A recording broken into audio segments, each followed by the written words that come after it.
Muy buenas tardes, bienvenido a este espacio del Colegio de Ingenieros del Perú, el momento de la transformación digital. El día de hoy vamos a hablar de un tema pero muy importante. Vamos a hablar sobre la inteligencia artificial generativa y la empleabilidad en nuestro país. Mucho se habla que la inteligencia artificial va a desplazar muchos sitios de trabajo, muchas profesiones se van a quedar fuera. Bueno, sobre esto hoy día vamos a conversar. Y para esto tenemos a una invitada de lujo. La tenemos a Maite Vizcarra, quien nos acompaña. Maite, muy buenas tardes y bienvenidos a nuestro espacio en el Colegio de Ingenieros. Muchas gracias, Osvaldo, por la oportunidad y un gusto de estar contigo para hablar de este tema que es tan actual y, como bien dices tú, genera muchas sensaciones, pero creo que particularmente temor, ¿no? Efectivamente. Pero antes de continuar con la entrevista con Maite, permítanme presentarla como se debe. Maite es experta en innovación tecnológica y digitalización. Es Keynote Speaker recurrente en temas de competencia en Latinoamérica y en escuelas de gobierno e innovación. Para la Fundación Ortega y Gasset, esto es en España, y en Noruega, en Oslo Innovation Week. Es miembro del Consejo Directivo del Instituto Tecnológico de Producción, ITP. Es consejera de la Agencia Digital Andina, del Parlamento Andino, directora adjunta de Gobierno Perú, Escuela de Gobierno de la Fundación Ortega y Gasset, y actualmente es líder y CEO de Cogobierna, el primer laboratorio abierto de tecnología cívica del Perú, forjado desde el sector privado. Maite, te tenemos acá y, como te digo, un lujo para nosotros. Y creo que como para comenzar este espacio, lo primero que podríamos abordar es qué es la inteligencia artificial generativa, ¿no? Sí. Bueno, la inteligencia artificial como tecnología, Osvaldo, ha estado con nosotros desde hace mucho tiempo, ¿no? Todos recordaremos esta película de Alan Turing, ¿no?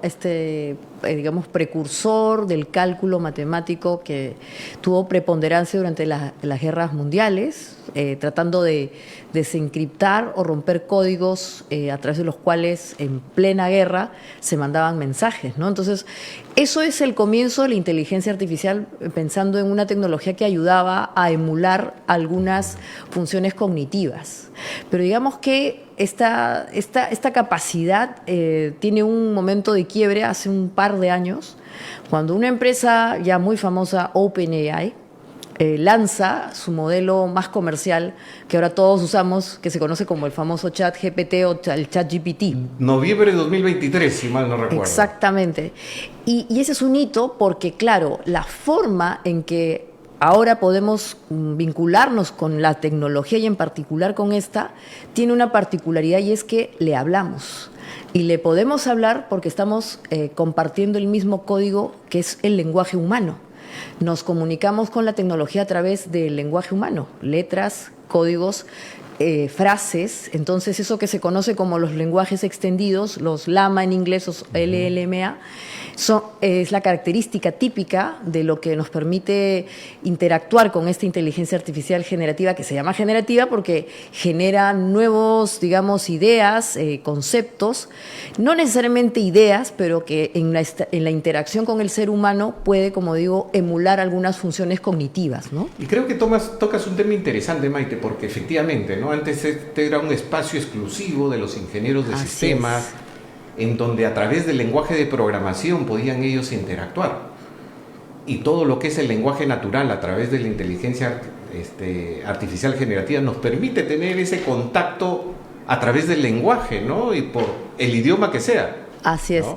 Y ya que estamos hablando de temas ingenieriles, cuando nosotros escribimos en estas interfaces que tiene el ChatGPT o cualquiera de estas, digamos, estos chats de inteligencia artificial, y escribimos en nuestra lengua natural, como dices, puede ser el castellano en el caso nuestro, en el inglés, si somos de lengua anglosajona o de cualquier idioma, estamos programando. En el fondo, ese escrito en nuestro idioma es código. solamente que está, en este caso, formateado bajo nuestro código humano, ¿no? Y es interesante decir esto porque en el fondo lo que estamos haciendo es conversar con la tecnología. Y es un punto importante, ya que estamos hablando de empleabilidad, porque mucha gente cuando interactúa con la inteligencia artificial generativa, con estos chats, cree que está frente a un buscador del tipo Google, ¿no? Entonces le hace una pregunta como si estuviera, o una frase, y creen, hay este pensamiento mágico, que rápidamente la inteligencia artificial me va a leer el pensamiento y me va a responder. Y no necesariamente pasa eso. Y entonces, ¿qué está pasando? Que mucha gente, al utilizar mal esta interacción, le castiga a la inteligencia artificial y dice, esta inteligencia artificial no sirve porque no me está dando lo que yo quiero. Claro, no te está dando lo que tú quieres porque tú no le estás preguntando adecuadamente, ¿no? Creo que y ahí viene el reto, ¿no? Viene el reto en saber utilizarla, en saber cómo preguntar, el saber profundizar. Así es. Y creo que este es el reto que todos lo vamos a tener. Y la academia creo que está justo para ello, ¿no? Creo que lo conversábamos previamente, de que se va a necesitar tanto para el lado del alumno como para el lado del profesor, esta adaptabilidad, ¿no? Tal cual, porque digamos que al estar frente a una tecnología con la cual estamos interactuando con nuestro propio idioma, con la que conversamos, esto es sumamente disruptivo, imagínate. O sea, antes, tecnología puede ser desde un celular hasta un martillo, pero no le hablas. Acá estamos hablando, estableciendo una conversación, y es tan fuerte este fenómeno, Osvaldo, que eventualmente la inteligencia artificial, como bien lo dice su nombre, genera patrones, genera comunicación, pero también se entrena. Se va entrenando en función a esa interacción que tiene con nosotros. Entonces, cuando tú dices que tenemos que aprender a aprender, es totalmente claro, porque la manera en que hemos aprendido durante todo este tiempo está cambiando completamente respecto de lo que la inteligencia artificial nos puede ofrecer, ¿no? Y hay una característica adicional, como muchos lo habrán notado, es además una tecnología que se conoce como inmersiva. ¿Eso qué quiere decir? Que aparece en todos lados. En nuestro WhatsApp hay inteligencia artificial. En un procesador de textos como Word hay inteligencia artificial. En nuestro correo electrónico hay inteligencia artificial. En Google, en el Waze, en todo, Netflix. En todo. Y está allí esperando a que le preguntes. Entonces, aquí como en un momento escribí en uno de los artículos que publico semanalmente en El Comercio. Y que te sigo, Maite. Muchas gracias. Por ahí tengo algunas preguntas Osvaldo, al gracias. respecto. La inteligencia artificial te va a encontrar. Tú no la busques porque ella te va a encontrar. Entonces, es inmersiva en ese sentido y eso nos obliga a estar preparados para sacarle provecho, ¿no? Llevándolo al Perú, ¿qué cuán utilizado está? ¿Cómo lo estamos utilizando? Mira, a comienzos de este año, y para una encuesta más bien privada, dentro de lo que se conoce como el SAE de apoyo, la encuestadora Ipsos hizo un primer barrido, entrevistó a ejecutivos y a gente relevante para saber cuánto se estaba usando la inteligencia artificial. Y en el primer trimestre de este año, más o menos el 40% de personas usaba inteligencia artificial, que no es poca cosa. Y a contrapartida de ese uso, que es 40%, que no es poco, la preocupación que también estaba vinculada al hecho de me voy a quedar sin trabajo, ¿no? Entonces hay esta idea de que estoy usando mucho la inteligencia artificial, pero no necesariamente de la manera adecuada y por lo tanto por allí que me termina sustituyendo, ¿no? Pero ya hoy día un uso importante en general en el ámbito laboral de empresas tanto públicas como privadas, y eventualmente el gran salto que hay que dar, Osvaldo, es en las pymes y MIPES, que son, digamos, las células productivas del Perú, ¿no? O sea, nosotros no tenemos grandes corporaciones como otros países, sino que más bien tenemos un tejido empresarial pequeño, que es donde justamente podría ser interesante experimentar. Interesante ese número, ¿no? Del 40 al 50% ya lo vienen utilizando. 37 a 40%. 37 a 40% lo viene utilizando. ¿Y cuál es ese uso? En el entorno laboral, ¿en qué parte lo están utilizando más, Mike? Sí, el uso que se les está dando está vinculado básicamente a preguntas, a pimponear ideas, a buscar soluciones. Mucha gente a veces no sabe cómo resolver un problema y le pregunta a la inteligencia artificial para eso, ¿no? Para encontrar soluciones. Y las otras son justamente usos que antes podíamos habérselo pedido a alguien de manera reiterativa, ¿no? Elaboración de documentos, corrección de documentos, creación de productos, fotografías, videos, mucho de la creación de lo que hoy día hay en Internet ya ha sido hecho por inteligencia artificial, ¿no? Y lo vemos que esto es cross, ¿no? O sea, esto no podemos decir que está segmentado a una carrera, a una profesión. Lo vemos que es cross a todo. Abogados, ingenieros, psicólogos, está para todo, la para medicina. Todo. Porque todos pueden hacer uso de ello, porque la información está puesta en Internet y cómo tú la clasificas y cómo tú la segmentas y cómo la utilizas, ¿no? Exactamente, sí. Y eso que dices es cierto porque, a diferencia de lo que pasaba con otras tecnologías, como has mencionado, yo tenía que tener un conocimiento previo de, por ejemplo, código, ¿no? De saber codificar o escribir código para comunicarme con la máquina. Pero en la medida en que hoy día hemos dado ese gran salto cuántico y es que nos estamos comunicando en base a nuestro propio lenguaje, no necesito nada más que saber preguntar. Pero saber preguntar, Osvaldo, no es fácil. Es un arte. Es un arte, y es tan arte que es una de las nuevas profesiones que se está demandando mucho en el mundo. En inglés se dice prompting engineer, que es el ingeniero del prompt. El prompt es cada una de esos mensajitos que le hacemos al chat GPT o al que usemos, que en verdad en innovación vendría a ser iteraciones, ¿no? Cada una de esas que les doy, 1, 2, 3, esas idas y vueltas, son iteraciones. Estoy formateando la respuesta en base a lo que pregunto, y a eso no es fácil. Efectivamente. Porque hay que saber contextualizar la pregunta. Hay estudios que hablan de que recién yo, después de 6 iteraciones, o sea, después de haberle preguntado 6 veces, voy a tener una respuesta más o menos cercana a lo que yo quiero.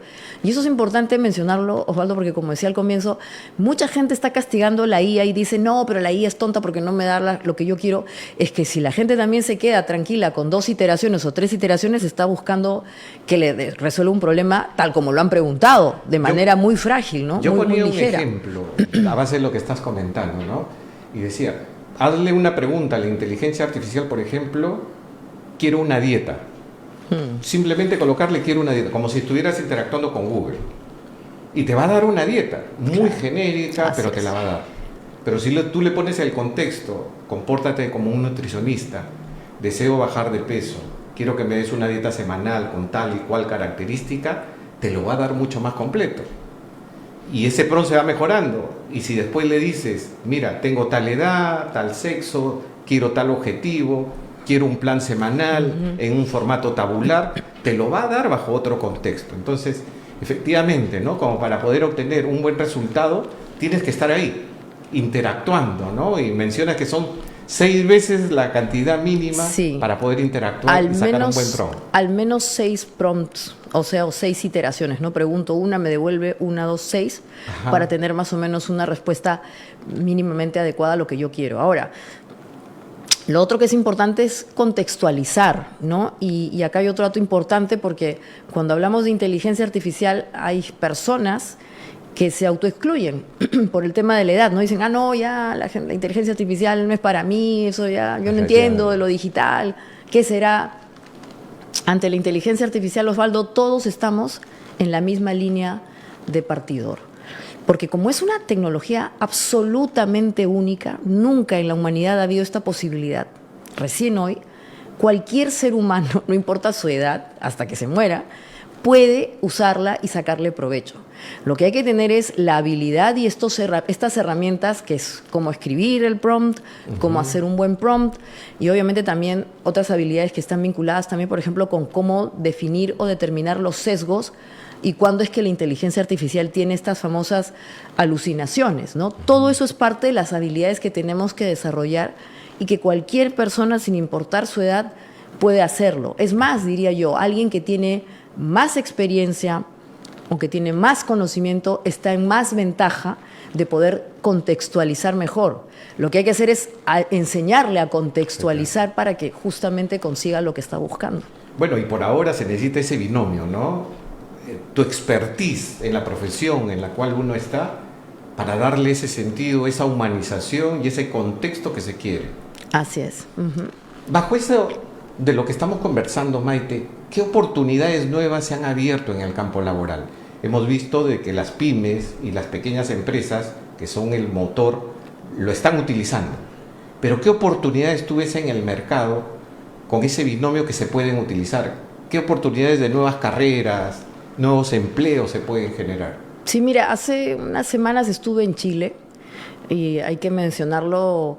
Chile está haciendo unos esfuerzos muy interesantes como nación para colocarse en una posición relevante ante esta tecnología, ¿no? Ellos han tomado dos decisiones bien importantes. La primera es que han creado un Centro Nacional de Inteligencia Artificial, se llama CENIA, es una organización pública-privada, o sea, tiene un rol muy importante en el mercado. Y el CENIA lo que ha hecho además es crear un índice latinoamericano de adopción de la IA, se llama ILIA. Este índice ya tiene por 2 años consecutivos unas mediciones y lo que te demuestran es que en la región los 3 países que están liderando este proceso son Brasil, Chile y Argentina. Ajá. ¿No? El resto de países estamos en lo que se conoce como adoptantes, pero no estamos siendo los pioneros o definiendo esto, ¿no? Y en efecto, en Chile son pioneros porque este CENIA, entre otras cosas, ha hecho unos estudios muy interesantes para saber exactamente lo que tú estás preguntando. ¿Cuál es ese impacto real del uso de la inteligencia artificial en nuestros oficios hoy en día? Y en función a eso, ¿qué nuevas profesiones vamos a requerir? Y este estudio que hizo el CENIA, que mide justamente el impacto de la inteligencia artificial, de su uso en oficios, lo que ha hecho es una cosa muy interesante. Ha desagregado las profesiones o los oficios en acciones. Entonces, por ejemplo, pensemos en un contador. Un contador hace 5 tareas o acciones, ¿no? Valida una hoja de cálculo, hace un balance, coteja los números, etcétera. Digamos que esas 4 actividades, que son las que tradicionalmente haría un contador, ahora las vamos a usar con el uso, vamos a mejorarlas con la inteligencia artificial. Y se ha comprobado en Chile que el uso de la inteligencia artificial en esas específicas acciones, en 100 profesiones, aumenta en un 60% la productividad. ¿Eso qué quiere decir? Que puedes hacer más en menos tiempo. Si antes te demorabas 2 horas o 3 horas en hacer un balance, con la inteligencia artificial lo haces en 2 minutos o 5 minutos. Entonces es increíble el grado de productividad que generas en cuanto a tiempo. ¿Esto qué implica? Que definitivamente cualquier persona de cualquier profesión tendría que aprender a usar la IA para justamente ser más productivo, tener más tiempo.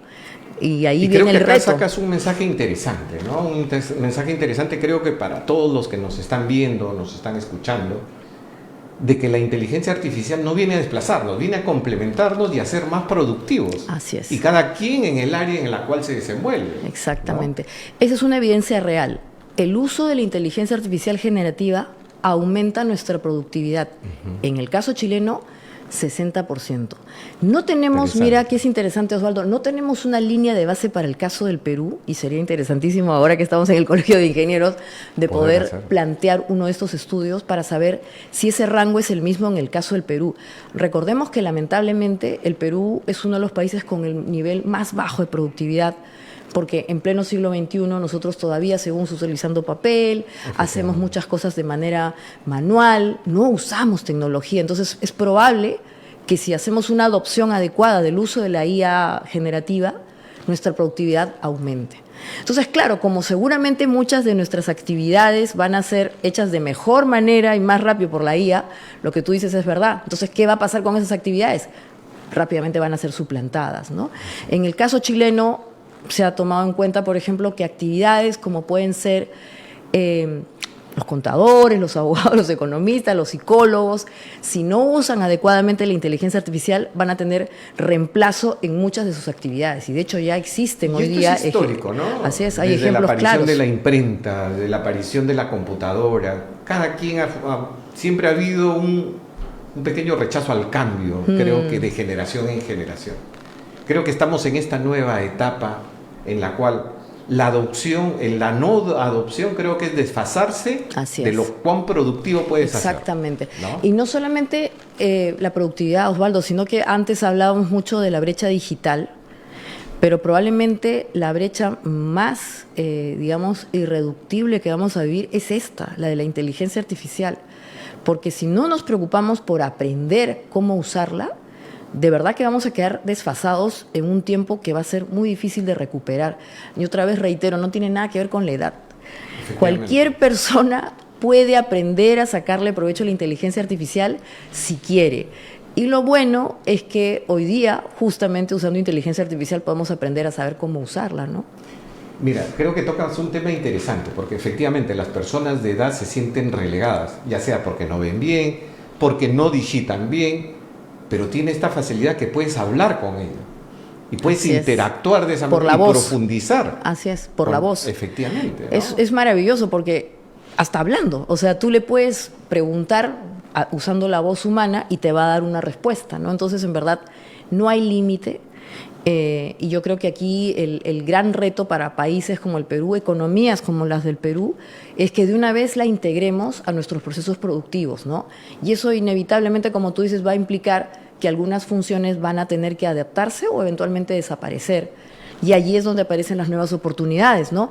Desde lo que se conoce como el experto en interacción con la IA, que así se traduce esto del prompting engineer, hasta, por ejemplo, las personas que auditan los sesgos de la IA, porque de eso si quieres podemos hablar ahora, porque las inteligencias artificiales vienen también a veces con un pensamiento estandarizado. De hecho, si, como tú bien has puesto en el ejemplo, yo le pido que me dé una dieta a secas, lo que va a hacer es darme una dieta estándar. Y ese estándar está hecho en base a un tipo de información que se maneja en base a quien la ha creado. Y lamentablemente las IAs todavía son creación del mundo del norte. Así es. Así que ahí hay un sesgo, ¿no? Efectivamente. Leí en uno de tus artículos del Comercio, Maite, de que, yendo un poquito, el sexo femenino con el tema de la automatización va a quedar un poco desfasado. Así es. ¿Por qué? Es muy buena pregunta, Osvaldo, y es un tema bien importante, ¿no? Como tradicionalmente muchas de estas funciones que son más bien reiterativas, hasta cierto punto sencillas, las han hecho tradicionalmente las mujeres, no porque ellas quisieran, sino porque de alguna manera socialmente se les ha establecido ese tipo de tareas. Estas son las que típicamente va a tener que ser reemplazadas por la inteligencia artificial. Las asistentes, los bibliotecarios, las secretarias, las personas que tienen estas interacciones vía un call center, todas esas labores que estaban muy vinculadas con asistencia o eso, básicamente una asistencia que tradicionalmente hacían las mujeres, son típicas actividades que van a tener que hacer las inteligencias artificiales, ¿no? Pero además está el sesgo, porque como hemos dicho, las inteligencias artificiales que hoy día estamos consumiendo, que son además empresas, están desarrolladas o bien en el mundo americano o bien en el mundo europeo, con las formas de pensamiento y lenguaje que se usan allá. Entonces, muchas veces quienes entrenan a las inteligencias artificiales son varones y lo hacen con su modo de preguntar, con su forma de preguntar y no necesariamente como lo haría una mujer. Entonces, para el caso de las mujeres como población vulnerable, porque lamentablemente no están siendo consideradas en ese nuevo escenario, la urgencia de aprender es mayor. ¿Y cuál sería tu planteamiento? ¿Qué se debería de hacer en este caso? En este caso lo que tenemos que hacer es masificar y democratizar la capacitación en inteligencia artificial. O sea, utilizando justamente la inteligencia artificial podríamos crear formas para capacitarme y aprender a hacer un buen prompt, entrenarme en hacer prompts también utilizando inteligencia artificial para sacarle provecho y obviamente entrar en esos nuevos entornos. No hemos hablado de esta profesión que es la de cómo hacer buenos prompts, que es el experto en interacción con la IA, pero también está el auditor de ética de la IA. Ahí, por ejemplo, hay un escenario bien interesante, no solamente para las mujeres, sino para los hombres, pero es esta persona que se encarga de establecer las regulaciones internas en las organizaciones de cómo manejarse con la IA. Que las organizaciones ahora en día han colocado, hay áreas ahora que ven todo el tema de ética, claro, del uso de la inteligencia artificial en la organización. Así es. Porque hay que saber qué cosas subes, qué cosas no subes, y si la IA que tienes es corporativa para que no salga al mundo del Internet, ¿no? Y todo lo que consultes quede en un entorno corporativo. Tal ¿no? cual, y los temas de seguridad, y ¿no? los temas de seguridad, Mira, yo he consultado a algunas empresas grandes, sobre todo en el Perú, que ya han hecho casos de uso de la IA. Y hay incluso algunas que dentro de sus directorios han considerado un nuevo miembro que es la propia IA. Y hasta le han puesto nombre, le han puesto Chato o ChatGPT. Entonces, Ajá. en vez de tener un secretario de actas, el secretario de actas es la IA. Ajá. Entonces, es este software, que es la IA, inteligencia artificial, el que hace las actas, el que toma nota, el que crea los documentos. Entonces, claro, si nosotros no tenemos políticas de confidencialidad, de protección de datos, ¿cómo manejamos a ese nuevo miembro de ese directorio? Va a depender de los seres humanos, en este caso de nosotros, y particularmente de este auditor de ética de la IA, ¿no? Ahí tienes dos profesiones: al experto en interacción de la IA, al auditor de IA, ¿no? De ética. Pero hay dos más que ya son un poco más vinculadas al mundo, digamos, de los ingenieros, porque resulta, Osvaldo, que ahora los ingenieros también están preocupados porque la IA hace mejor código que ellos mismos. Y más rápido, mucho más rápido. Entonces, en verdad, hay que tener algunas nociones de código, pero tranquilamente la IA puede hacerlo. Es más, ahora ya se habla de los famosos agentes de inteligencia artificial, que son otro tipo de inteligencia artificial, que son mucho más autónomos y que tranquilamente pueden convertirse en empleados del siglo XXI, ¿no? Entonces, esos dos espacios tienen que ver con cómo me convierto en un ingeniero de datos según la IA. Y número dos, también están estos ingenieros que crean agentes de la IA. Nosotros tenemos 4 nuevas profesiones que tranquilamente podríamos estar impulsando en el Perú para que justamente hayan más oportunidades. Porque, ¿qué pasa? Pensemos, ¿cuántas personas trabajan en empresas chiquitas? Allí debería haber alguien experto en prompting o alguien que les dé las normas de ética, ¿no? Entonces, en verdad, van a haber muchas oportunidades, pero lo que hay que hacer es empezar a capacitar en este tipo de instrumentos que, para suerte nuestra, Osvaldo, casi como que se está estandarizando, ¿no? Un gran mensaje, creo, acá para la academia, ¿no? Porque nuestras carreras preuniversitarias o las carreras universitarias creo que tienen que adaptarse, sí, adaptar una currícula que en muchas de ellas está muy desfasada y que tienen que estar a la vanguardia, ¿no? No solamente integrando dentro de el programa académico la inteligencia artificial para diferentes sectores, sino que crear carreras específicas a lo que hoy en día vemos que la sociedad necesita, ¿no? Y el mundo entero, para ser más productivos. Entonces, leía también que inclusive ha salido una ISO con respecto a la ética del uso de la IA en corporaciones, ¿no? Sí, allí hay que decir que como digo, hay dos grandes bloques, si tú quieres, de desarrollo de la IA, ¿no? Está todo el bloque americano, son empresas, está OpenAI, pero está también Elon Musk. En la Comunidad Europea también hay una IA, Claude, que es también parte del desarrollo. La China tiene también sus propios desarrollos. Y mira, Chile, a través de su CENIA, está construyendo un modelo de lenguaje natural adaptado a la realidad latinoamericana. Entonces, eventualmente vamos a tener también un modelo que piensa, que siente como nosotros, entre comillas, y que obviamente nos puede ayudar a disminuir los sesgos, ¿no? Entonces, dependiendo del bloque, también las éticas, pero en general, claro, diríamos que ya existen ciertos protocolos que pudiésemos aplicar, Osvaldo, pero necesitamos ese personaje que se encargue de implementar las normas de cumplimiento, que es eso, una suerte de compliance de la IA, y que genere un gobierno dentro de las organizaciones, ¿no? Yéndonos un poquito a una mirada a futuro, ¿qué rol tú ves, el papel que puede jugar, en este caso, el Colegio de Ingenieros, con respecto al futuro de la IA, Maite?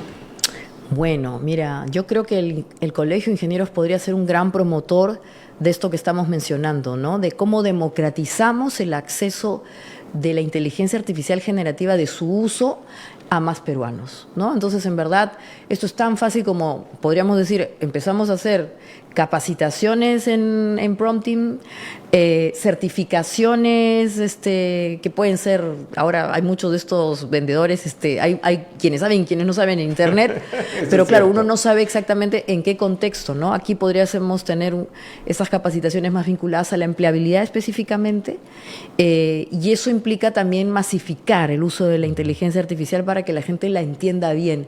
Yo encuentro que mucha gente ya habla de estos, ese 37 y 40% que hemos mencionado hace un rato es relevante, pero no necesariamente la usa bien. Y como no usan bien la inteligencia artificial, como su experiencia no es positiva, denostan de la inteligencia artificial y dicen, esta tontería. Claro, es que no la estás usando bien, ¿no? Entonces yo lo he escuchado a algunos líderes de opinión incluso que no saben preguntar, bueno, sin ir muy lejos, ¿no? Todo este debate que hubo con la presidenta Dina Boluarte. Es lo que te iba a comentar, ¿no? Sobre el mensaje de la presidenta. Hubo la pregunta si ese mensaje lo había hecho la inteligencia artificial o no. ¿No? Yo particularmente creo que no, en todo caso no le supieron preguntar, porque si le hubieran preguntado bien, le hubiera hecho un muy buen mensaje, ¿no? Claro. Entonces tal vez no le preguntaron bien, ¿no? Pero a lo que voy es que el rol pudiese ser un primer promotor o un agente dentro de lo que vamos a llamar un ecosistema de promoción de la inteligencia artificial generativa, ¿no? Mira, te cuento, acá en el colegio tenemos un comité especializado de inteligencia artificial, ¿no? Así como tenemos un comité especializado de ciberseguridad, tenemos uno de inteligencia artificial. En el mes de octubre vamos a armar un congreso, estamos en plena construcción y es justo como para esto, como para poder difundir estos temas que están de vanguardia, la adopción de la misma y en fin, seguro que te vamos a estar invitando, Maite. Muchas gracias, Osvaldo.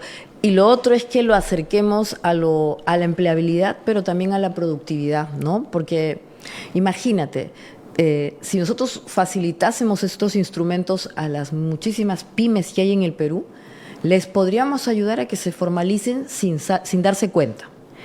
Porque hay una cosa interesante, ¿no? Esta persona que va a ser experta en prompts, que se va a encargar de hacer los prompts, al final del día va a tener una suerte de librería de prompts, ¿no? Entonces, por ejemplo, imaginemos que yo encontré en esas 6 iteraciones cómo hacer una buena entrevista.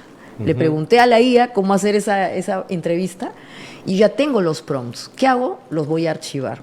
Claro. Entonces, si tú mañana quieres hacer una buena entrevista, me vas a decir, Maite, pásame el prompt de cómo hacer una... y te lo voy a pasar. Entonces, al final del día, este experto en prompting es también un administrador de una suerte de portfolio de prompts que él va a ir administrando y va a ir creando, que tendría que estar de acuerdo a la organización que lo contrata o que él tenga espacio, ¿no? Entonces, en ese sentido, como digo, es importante la masificación de esto y ponerlo a disposición de las pymes porque les podríamos ayudar a formalizarse sin que se den cuenta.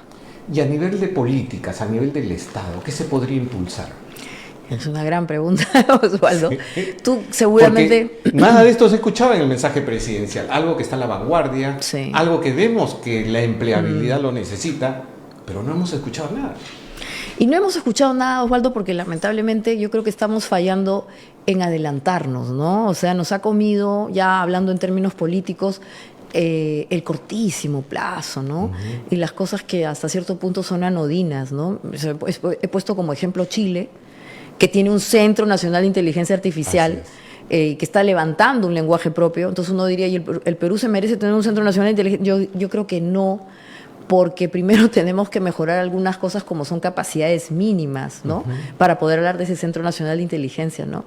Y yo creo que una de las políticas importantes que tenemos que tener es cómo es que de una vez hacemos que lo digital se convierta en transversal en todo, no que solamente sea una islita dentro de, hoy día está en la presidencia del Consejo de Ministros, sino que sea una cosa transversal.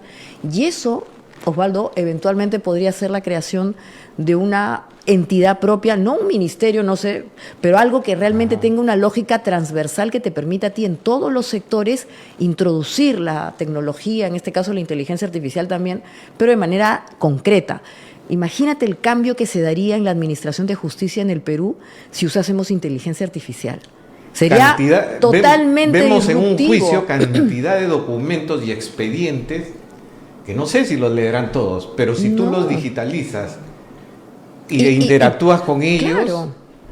Y el tiempo de resolución que le toma a un fiscal, a un juez, etcétera, resolver se podría ir en minutos. Eso implica que tienes que tener pues alguna entidad que transversalmente entre en ese mundo. Pero también pensemos en todo lo que viene a ser las contrataciones públicas con el Estado. Si nosotros tuviésemos una IA que se encarga de estandarizar el tipo de contrato o que me permite hacer una búsqueda inteligente dentro de los miles de contratos que hay, tranquilamente yo también podría saber dónde hay una oportunidad para colocar un nuevo producto o eventualmente también generar transparencia, ¿no? Entonces, y validar que realmente la persona que se está presentando a un cargo público pues está avalado académicamente o con lo que ha colocado en un CV y que después vemos de que no terminó una secundaria, o que no su hizo un oferta, posgrado, ¿no? era la que decía, ¿no? Hemos visto muchísimos casos de empresas que hacen puentes, obras de infraestructura que a los 4 meses se caen. Efectivamente. ¿Pero por qué se caen? Porque es otra vez un papel. Entonces, si eso estuviese digitalizado y pudiésemos usar inteligencia artificial que te permita machear y decirte, por si acaso esto no corresponde con la experiencia del contratante, chao, lo saco. ¿Te das cuenta? Entonces, eso también es una política pública que esta entidad podría introducir fácilmente, ¿no? ¿Cómo ves el Perú si nos proyectaríamos, Maite, al 2030 con el uso de la inteligencia artificial? Con una bolita mágica. Bueno, si pudiésemos hacer eso que dices de introducir adecuadamente la inteligencia artificial, yo creo que en 2 sectores, uno sería el de educación y otro sería el tema del trabajo. Este país podría dar un salto cuántico muy importante, ¿no? Porque hay que reconocer que lamentablemente nos hemos rezagado mucho por temas educativos, ¿no? Ya que hemos hablado de las profesiones del futuro, se pone en debate incluso si tienes o no necesidad de seguir estudiando en una universidad.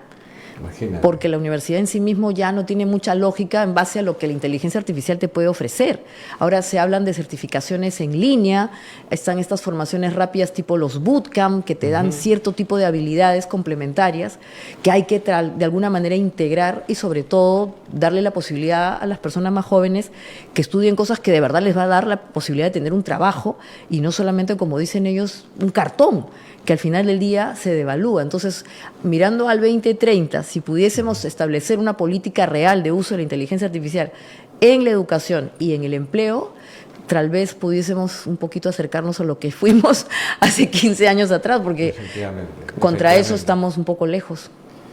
Para ir cerrando, Maite, muy rica la conversación, sinceramente. No, imagínate, hemos Osvaldo. tocado varias cositas, pero que creo que Un gusto. con mucha profundidad, no solamente para la rama de ingeniería, sino transversal a todas las carreras en sí.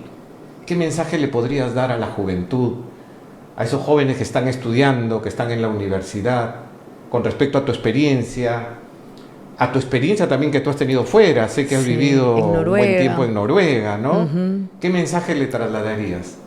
Bueno, yo le diría a los jóvenes y en general a todos que se preocupen por estudiar qué es esto de la inteligencia artificial. O sea, que no solamente se queden tranquilos con que le preguntan al ChatGPT y les resuelve sus tareas o les hace buenas monografías, sino que un poquito más allá entiendan cómo funciona esto para que de verdad le saquen el máximo provecho posible.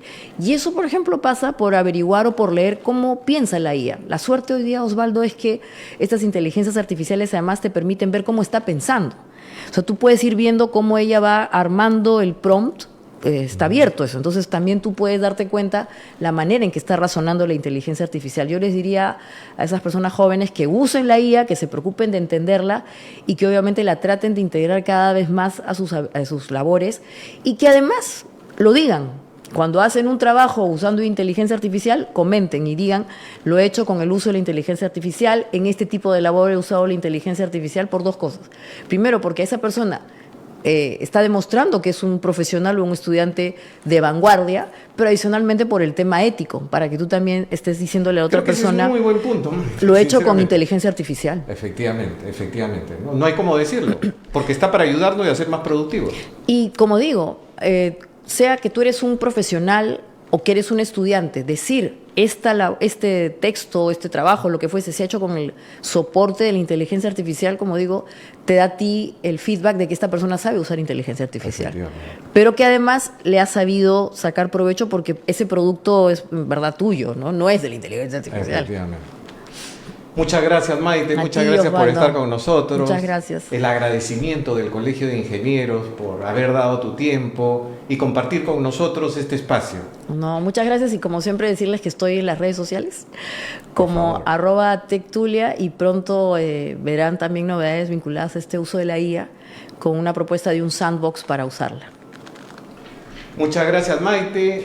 Y bueno, hemos navegado hoy día un poco sobre el uso de la inteligencia artificial generativa, todo lo que nos puede dar a nivel de la empleabilidad en nuestro país, lo hemos aterrizado, y nuestra invitada de lujo, Maite Vizcarra, que nos ha acompañado el día de hoy.